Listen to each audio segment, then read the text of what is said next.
Dinengdeng naman pong ating lulutuin. Yung kumukulo na po yung tubig, nilagay na natin yung sibuyas at luya. Tapos lagay na din natin yung kalabasa. Ayan lang po natin munang maluto ang kalabasa.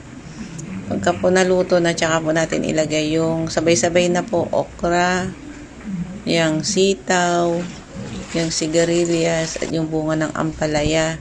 Sabay na po natin paglagay ng bagoong at saka po yung sagpaw niya na hipon na maliliit. Para po sabay-sabay na sisip-sipin na ng gulay yung lasa ng bagoong. At saka yung sagpaw niya po. Sa akin po kaiba po yung pinakbet sa dinengdeng. Yung may nagtatanong po kasi kung ito daw po ay pinakbet. Sa akin po dinengdeng po ito kasi may sabaw. Pero kaunti lang siya. Ang pinakbet po kasi sa amin wala talagang sabaw. Ito po may sabaw pero konti lang kasi nagtutubig din po yung gulay na yan habang niluluto mo. Naglalabas din po sila ng tubig.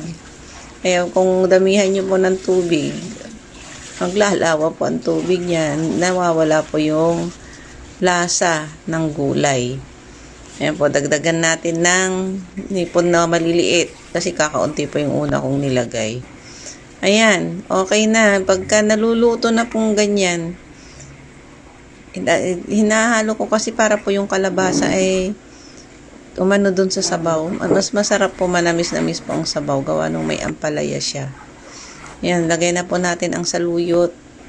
Ang saluyot po ay kaya panghuli ko pong nilalagay. Dahil para po hindi ma-overcook. Mas masarap naman po kasi pagka hindi overcook. And tignan nyo po yung kalabasa. Nag-blend po dun sa gulay. Manamis-namis po yan. Pati yung sabaw niya. Gawa nung kalabasa na nadurog. Ayan po ay dinengdeng.